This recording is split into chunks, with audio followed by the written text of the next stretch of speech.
Hello, welcome to the Creative Obsession podcast. My name is Carrie, and I want to welcome everybody. Thank you for returning if you're a returning viewer. Thank you for checking me out if this is your first time. I'm coming to you from a little town just north of Portland, Oregon. Today my voice is a little hoarse, but it's better than it's been in about a week. This is a podcast about knitting and quilting and creativity and crafting. And if you are a returning viewer, you know that I went to Disneyland last week and I lost my voice the first day on a ride. So this is actually very much improved, but it's a little hoarse. So I'm hoping that this episode isn't going to be very long because I don't know how long my voice can hold out. But here it is. Thank you all again for coming and joining me here. It's my Potversary. It's been 1 year since I started recording this podcast. I started February 22nd was my first upload, and today is February 16th, 2017. And I've been gone for a while. It's been like 3 weeks because of the whole Disneyland trip and everything. And I wanted to take the time to record this today because I don't have time in the next few days, and then it would be too long, and it feels really awkward when you take a break from it. So I'm back, and I'm going to do the best I can. A year ago, I started this just in the hopes of being part of a community and connecting with fellow knitters and crafters, and it's exactly what it's done for me. I've made some new friends, I've met some wonderful people, and have had a ball doing it. And so here I am a year later. You know, when you first start it, you set up your camera and you're thinking, who knows what's going to happen? And I like to follow the rule, but the guideline that, you got to at least try. You don't know if it doesn't work. I'm not out anything except for some time. But I have to at least try. So I did, and here I am, over 1,000 subscribers later and a year later, and it's fantastic. And I appreciate all of you that take the time to watch, because if it wasn't for that, I'd just be sitting here in my studio talking to a camera for no reason. So thank you, everybody. I certainly appreciate it. So I'm going to have, in this episode, I'm going to announce a giveaway in honor of my Podiversary. I'm going to talk about some works in progress I have, I have a little bit of an update on my bug quilt. If you watched last episode, you saw a bug quilt that I'm designing for my brother. I have a little bit of an update on that. What else? I don't have any finished objects. Surprisingly, you'd think in 3 weeks I would have finished objects, but it didn't happen. I didn't knit at all when I was in Disney because I went with a group of friends. There were 7 of us all together, and it was like the most fun trip ever, I swear. I mean, how can you go wrong going to Disney, right? Disneyland is just so fun. It makes you be a kid, which feels good to do. I was with a wonderful group of women. Several of them are performers. They do community theater and stuff like that. So you can only imagine what it's like to travel with performers. And we just had a blast. And it was different than any other trip that I would take to Disney because of that dynamic. I talk to people, I'll talk to strangers, and you're waiting in line forever. But they included people, and we played games while we were in line and just entertained ourselves, entertained people around us, and it was just so much fun to just kind of let loose and be silly and be accepted for being silly, and it was fantastic. The drawback was that I lost my voice on the first day. I lost it when I did the ride California Screamin', which is in California Adventure Park, which is adjoining Disneyland. Big, huge roller coaster. I had never been on it before, and my friends love it. They're just like, oh, you have to try it. And I'm like, okay, I'll try it once. I don't know if I'll like it. I haven't been on a roller coaster in a really long time. It terrified me. It absolutely terrified me. I screamed so hard for the whole ride. I blew out my voice. That was like pretty early on in the day. Did not like that. It's super fast. It's super high. It never pauses for a moment to let you like catch your breath or just kind of process what you're going through. They went on it multiple times over the course of the trip. I did it the once. I can say I did it. I didn't want to do it again. I don't ever want to do that one again. And it's funny because it's one that goes up and it's around and it has a loop-de-loop. The loop-de-loop didn't freak me out. It wasn't even that. That was okay. It was just that it was so fast and so high that it just scared the bejesus out of me. So my voice has been gone since last Thursday. It's getting better. It's getting better. Another bad thing that happened is on the flight home, 3 of us, 3 out of 6. So there were 7 of us that went. One of our friends made the decision late to come, so she was on a separate flight. So 6 of us were flying together. 3 of us out of the 6 got sick on the plane coming home, like Bridesmaids. If you've ever seen the movie Bridesmaids, it was a lot like that, and it was awful. It was just like the worst thing you could imagine. I never had to use a barf bag before. So got home, and the 3 of us have been pretty sick. So as soon as I got home, I had all these plans of catching up on work and getting into the dye pots and sewing some stuff, and I have just been laying low for the last 3 days. So today I'm up and about. I actually ate a peanut butter sandwich, so I'm hoping that's going to do okay. I haven't been getting sick. I've just had a queasy stomach since then, so I've been pretty much on the brat diet, the bananas, rice, applesauce, and toast for the last few days. So today I got some peanut butter. I am drinking my lemon ginger tea. So that's settling. Everything seems to be fine. Now I just need to get my voice back. So anyway, that's where I've been. That's why I've been quiet on Instagram. I haven't really posted a whole lot because I didn't have any knitting to show. I brought some socks. I knitted a little bit on the plane. And then I didn't touch it the whole time because we would get up in the morning and get going and go get breakfast and then go to Disneyland. And we were there between Disneyland and California Adventure. We could go both places until it closed. And Disneyland doesn't close till midnight. And then we'd get up the next day and do it again for 4 days. We had a 4-day hopper pass or something. Excuse me. And that meant that we could hop between the 2 parks, and we did it for 4 days. I was exhausted. I am the oldest of the group, but I kept up, and it was great. But man, for somebody that's pretty introverted and likes to be quiet and alone, going to Disneyland for 4 days is pretty exhausting. But I wouldn't trade it for the world. It was the best trip ever. So anyway. That's where I've been. That's why I don't have a ton to show, but I do have some things that I will show you. The quilt that's behind me is the quilt that I used as my backdrop when I started my first episode. And I thought, why not show it again? Because I can. So that's my favorite quilt. It is a quilt made with a pattern by Allison Glass called Feathers. There you go. And you can get, I'm pretty sure you can still get the pattern. I made this a couple of years ago on AllisonGlass.com, and I'll put any link to anything I mention in the description box below. But it is my favorite quilt, and it is just, I just used scraps out of my cupboard. It's got a dark purple background, and it's got wool batting, and that's what I've been cozying up under the last couple days. So that is what's on my wall today. I'm going to try and kind of move through things because I don't know how long my voice is going to hold up, and it gets kind of tiring to talk. So I want to talk about the giveaway for the Podiversary that I'm going to have.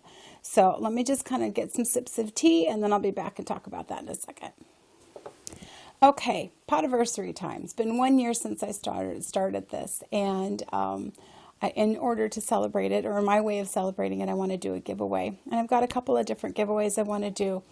And so what I'm going to do is I'll post a question to our Ravelry group. And, enter if post your answer if you want to enter. I'll have 2 prizes. So the first number that gets chosen on random number generator will win this skein of Blue Moon Fiber Arts sock yarn, the Socks That Rock. This was an exclusive colorway for last year's yarn crawl for Portland, and it's called Mossy Plaid Portland, and it's a combination of greens and kind of a teal and a little bit of gray. And I thought it would be perfect going into March because of St. Patrick's Day with the green and everything. And it's Blue Moon Fiber Arts. Like, you can't go wrong. So with that, you will get the needle cozy that was generously donated by Lee from Woolly Bags. And I thought that they went together really well. So you get a skein of yarn and the DPN or needle cozy. And that will be the first prize picked. And then the second one, I wanted to do something more like Notion-y. So what I've got, and I've talked about a couple of them before, but these are gift tags, and I've got a set that I use for myself, and they're from Little Prairie Pearl, and she has these really whimsical kind of gift cards that you would give when you give a gift of something hand knitted to somebody. Like this one on the top says, "This took me forever to knit. You better use it." So these got some really cute things. I've talked about that before. Another thing, I'm going to actually take this out of the package so you can see it better. I ordered from Tracy, who has a shop called Thimble and Thread Make. She also has a podcast that I really enjoy. And she started making polymer clay stitch markers and stuff. And this is a little chocolate donut with sprinkles on it that I just thought was so cute. And it goes with these Post-it note type page, what do you call them? Adhesive page flags. So they're different kinds of donuts. And I use these kinds of things when I'm following a pattern that it keeps me on what section I'm on or what row or whatever. And so I thought that that went together really well with my donut stitch marker. You get the little gift cards and then a little notebook that you can make notes and keep in your Notions pouch. So you'll get the set of Notions, would be the second person that gets selected. Tracy also sent some other stuff, and I'll talk about that in a little bit, but this is for the giveaway. So the question I want to ask, and I know that as knitters and even quilters, because I'm also a quilter, as you know, we have a lot of different hobbies. We're creative people. Usually we have more than one hobby, and I always feel like there's more that I myself would love to try. And partly what keeps me from trying it is it's either too expensive, I don't have the space, or I don't have the time. So I thought, okay, what the question is, and this is going to be the question to win one of these prizes. If it wasn't for money, space, or time, what other hobby would you like to try? And it can be anything. So I'll tell you what mine is. I have 2 actually that I'd love to try. One is weaving. I would love to weave. I kind of looked into a rigid heddle loom, and I thought, I just think it's pretty cool. I don't know whether I would like it or not. I've never tried it before. It's a little bit expensive. It's, it's a few $100s. And I don't know what I would do with the things that I made. That's the thing. It's like, how many table runners can you make? I don't use placemats, so I'm not going to use it for that. Like, what would I actually use my finished product with? So that kind of keeps me from doing it. And I don't know that I have the time to take on another hobby. But if it weren't for those time constraints, that's one of them. I'd like to learn to weave, or at least try it. Another one is wood turning. I love the idea of taking a chunk of wood and putting it on a lathe and kind of carving it out to become a bowl, some sort of a vessel. And then they're gorgeous. They're absolutely beautiful. And there is definitely a skill to it, but I would love to try that. Okay, so money, time, and space definitely fall into that category of keeping me from trying that. But I would love to try those 2 hobbies. So what are your hobbies? What are or one other, it doesn't matter, you can have more than one, it doesn't matter, but if it wasn't for time, money, or space, what would you want to try? I'd be curious to find out. So anyway, enter that on the Ravelry group. I'll have a thread for it. And then I'll pick, let's see, today's the 16th, 1, 2, probably record on March 2nd. So right before that, I'll close the thread and I'll do random number generator and pick winners for that. So that's exciting. That's cool. So don't forget, you either get to win this set or the set of notions, which has stitch marker, page flags, oops, turn that around, gift tags, and a little notebook. So, whoops. Okay, so moving on. Let's talk about whips.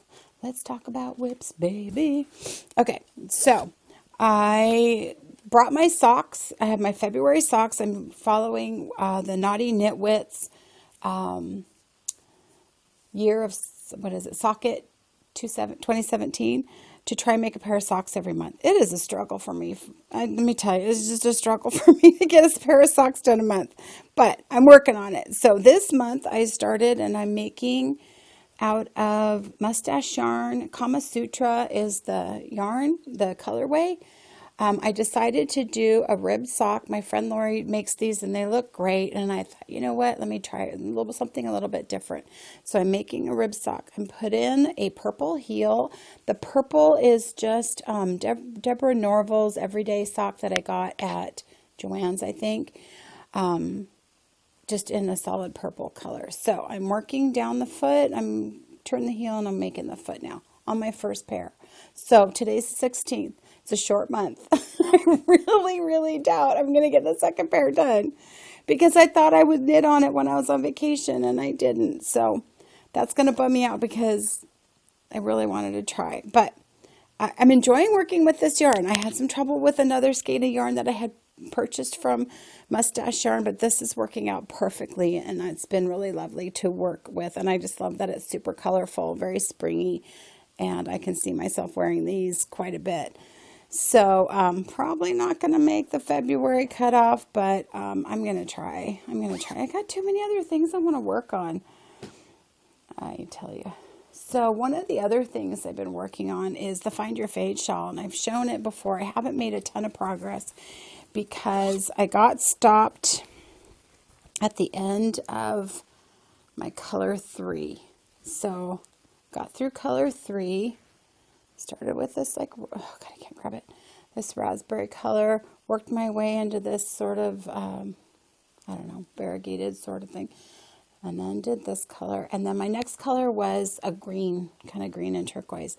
And it goes well with this, but it was just bugging me. I didn't want that much green. Now that I'm seeing how this is knitting up and it got these big blocks of color, I'm like, I like green as an accent, but not as the main color. So I thought, okay, I got to go back to the drawing board and I got to try and figure this out. So it took me a while to try and figure out what I was going to do. What I ended up deciding on for now, it hasn't been caked up yet, so it's still an option. Even caking it up is still an option to change it.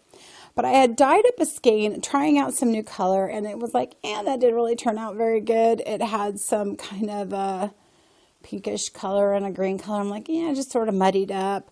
Wasn't anything I was going to put in the shop. So I over dyed it with like a blue-gray color, and I actually really kind of like it.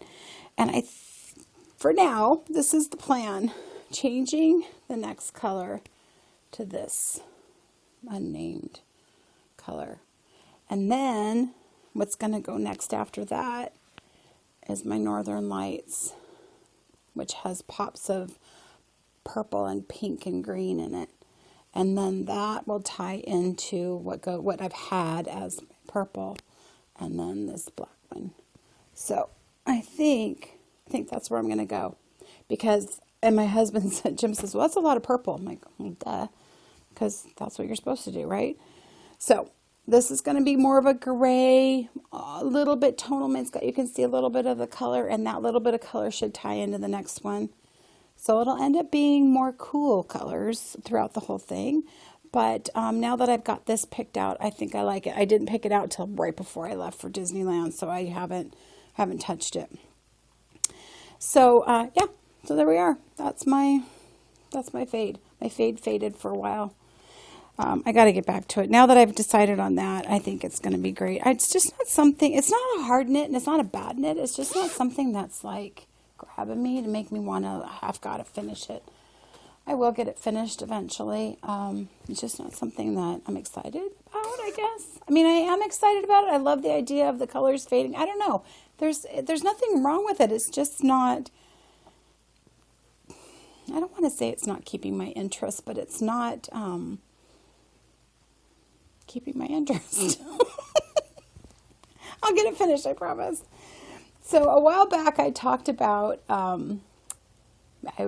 tried to cast on over Christmas. I tried to cast on the Copilot cowl, and I'd picked yarn for it, and I'd cast it on 260 stitches, and they'd go around, and I think it had it straight, and I would get it in a twist. And I recast it on like 3 times before I just said, okay, I quit. A couple of you made really good suggestions of knitting it flat. Don't join it in the round for like a few rounds until you get some knitting, and then join it in the round. So that's what I did. I knit like 3 or 4 rows, I think, and then connected it. So then when I go to weave in that end, I'll just kind of zip up that little tab.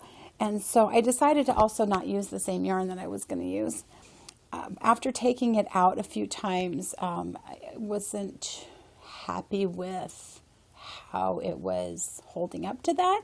And it was feeling a little scratchy. Even when I was working on it, I thought, well, maybe it'll be fine once it's, I'll knit it up and stuff. And I thought, this is going to be something I wear around my neck. And if it's scratchy, I won't wear it.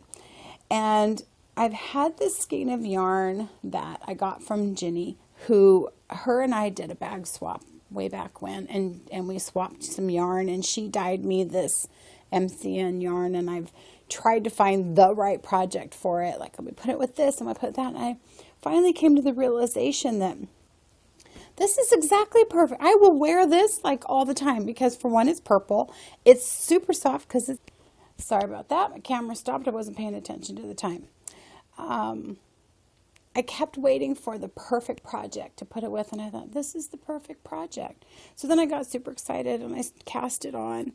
I didn't feel like working on it too much when I first came home because I just really was sick enough that I wasn't even wanting to knit. But I picked it up and got it started, and I absolutely love it. Super fun knit to knit. It gives a really neat texture. Kind of a diagonal crisscrossy kind of a texture. It's really soft because you've got that MCN, blend in there. Purples and pinks with little pops of red. This is going to be amazing. So I'm super excited about finally having the right project with the right pattern. I think that it was just meant to be, that I didn't get it right the first time, because I'm really happy with how I changed it. And I'm finally using up Ginny's yarn because it's just been like that special yarn, that you don't want to just waste on socks or anything. So that's going to be fun. I think that that's going to be finished fairly shortly because I do really enjoy working on it. It's very, very intuitive, and I can sit and not have to super focus, which right now is really good. I'm just, last couple of days I've just been watching TV.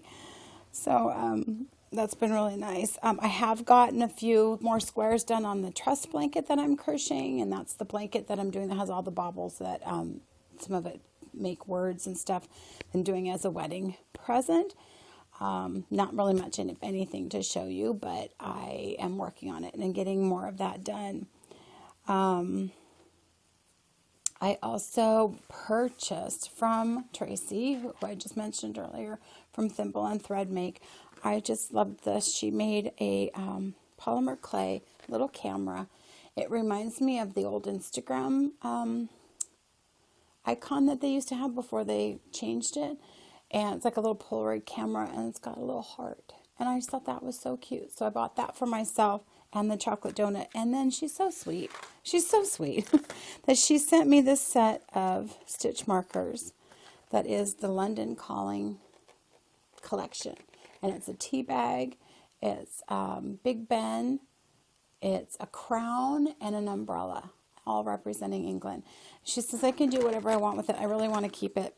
And so I don't know. But it was really super sweet of her to send that along. And then she also sent me a needle cozy as well. So that was really, really thoughtful. I thank you. Thank you to Lee, who also donated the needle cozy for the giveaway. Just really, really thankful for that. I have been doing some dyeing. I don't have anything in the shop. I'm not ready to put it in the shop yet. I don't know. I guess I could show you. I'll show you in a little bit. Okay, so moving right along. Like I said, this is going to be kind of short because I can feel like my voice is going again.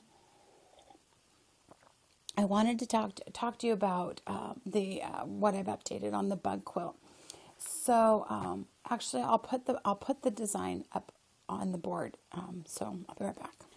I just wanted to mention that I am going to be participating in the Swapless Swap that's through the Naughty Knitwits podcast.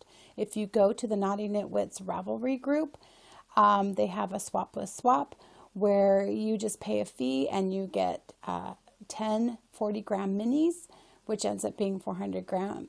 Is that right? 400 grams? Yeah.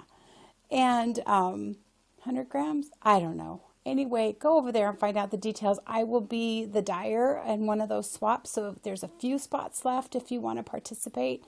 I'll put the link to the Ravelry group down below. So if you'd like to get some minis of some of my yarn, go over there and sign up. Okay, I've put the design of the bug quilt back behind me there. A couple people had commented or, messaged me and said that they felt like the car looked too flat on top. Part of the reason for it being like that is because I am putting words on the top of the quilt. And I had talked about that. I'm using some paper pieced letters out of this book that are going to put the names of what my brother calls his bus. And if you want to see more about what this is all about, in episode 26, towards the end, I talk about it. So I'm not going to go back into it. So I appreciate people's comments. I really do. As long as the criticism is constructive and not just being mean, I'll take it. I listen to it. I look at it. I may or may not make a change or do whatever, but I appreciate somebody else seeing it. Sometimes you just get too close to what you're working on to see that maybe you could do something different. So I took what you said, and I had no hard feelings. I'm super glad that people mentioned it. So keeping in mind that it's supposed to be just a representation, it doesn't have to look exactly like the car that he has. Leaving some room to put words at the top. I took another inch, and I don't know if you can tell, on the very top I did some more angles and gave it a rounder look, which I do agree looks more like a Volkswagen Bug. That little strip is going to be complicated to piece. So it complicated the way I'm going to make it, but I think in the end it will look nice. It only took up an inch more space, so I still have room for the letters. They'll be a little bit tighter in there, but they'll still fit, and I think it'll look more rounded and stuff. So I'll try it, and if it doesn't work, I'll make it work. I'll make it work somehow. I'll have to kind of paper piece things. So if you can see the orange lines, that's orange highlighter pen, and I tried to block out, like I will piece the different pieces that are within each of those orange sections, and then that'll all go together to make the quilt. So the whole top part I might have to re-highlight because of the fact that I changed the angles kind of on the top. So I've got that all kind of blocked out into what I think are manageable and doable piecing things, and I also got my fabric. So I had ordered fabric, and so if you remember, he has a black Volkswagen Bug and he has a pearl cream colored one. So this is going to be for the pearl cream colored one. I didn't want a flat color because I didn't want it to look flat. I wanted it to have some texture, and texture also kind of hides the seaming. So this will be really good. This will be a lot more interesting, just sort of a cream marbled color. And then for the black bug, and then what will also be the opposite side, the background is a black with a little bit of marbling in it. And then I got this because I thought it looked like kind of like sky, and that's going to be the car windows. The only thing that I didn't notice when I ordered it is it's flannel. And at first I thought, oh shoot, I didn't notice that it said it was flannel, but I think it might be kind of neat. I don't know why, I just think we have a little, I don't know. The sky's not fuzzy, but just to have a little different texture might look kind of neat. Plus it looks like sky, which is exactly what I wanted it to look like. So I've got some gray that I'm going to use for the tires. And so that's where I'm at. Because I went to Disneyland, I didn't get a chance to work on anything. So I think what I'm going to start with is I'm going to try and make a letter. And that way I can get a better idea of how that's going to look in the space that I've got there. Because if it looks too crowded, I may have to flatten the top of the car again. So before I start piecing the car too much, I want to make sure the letters are going to fit. So I'm excited about getting started on that, and I can get started now that I have my fabric. So that will be coming up. Oh, that's right. I was going to show you the yarn. Okay. So I have dyed some yarn. It's not ready for the shop, but it's kind of like, I'll give you a preview of some colors that I'm working on. So just a second. Okay, so I've got these new colors. They don't necessarily have names yet because I dyed them right before I left, and then I kind of haven't really thought about them. But I really like them. I wanted to try and do something a little more subtle because, you know, I love color. I absolutely love color, and I think everything just should be all bright and cheery, but not everybody likes that. So I've got these new colors that actually go together really well. Let's see, you can even do it like that. So this is like a sage green with little spots of periwinkle blue in it. This has got the periwinkle blue, sage green, and this beautiful plum kind of color, and then this is that plum kind of color. So these three go together really nice, or you could do just two. So if you were doing like a 2-color shawl, you're doing a 3-color shawl. You can I even dyed this one, which is aqua and orange and that plummy color. So that goes together really well. Like I said, I don't have names. If you want to throw out names at me, I'd take them. Naming things is hard for me. Another color is this blue-gray. I think I'm going to call this a little black rain cloud, even though it's blue, but I don't know. I just was thinking of the fact that it looked like a rain cloud, which made me think of Winnie the Pooh. I'm just a little black rain cloud. Anyway, so all of these actually kind of go together in some weird sort of way. I don't know. So I'm still, I got to dye up some more of these. I've got to think of names. Another one I did just because you've got to do bright is this one, which I think is really fun. So it's got this really pretty orange, magenta, aqua, and like a violet, kind of all together. And then once I went to Disneyland, this reminded me of the Little Mermaid. So I don't know that I can use that name because it's Disney and like they own everything. So anyway, those are some fun colors. I will probably not be dyeing until next week just because of the time frame of what I got going on for the rest of this week. Thank you so much. And I'm sorry this is a short episode, but it's the best I could do today. And so go over to the Ravelry group, enter if you want to win one of those prizes. And in a couple weeks I'll be back, and I'll be back to my regular self, and hopefully I'll have some more progress to show you and share with you. So in the meantime, be well, be happy, and I will see you next time. Thank you for watching.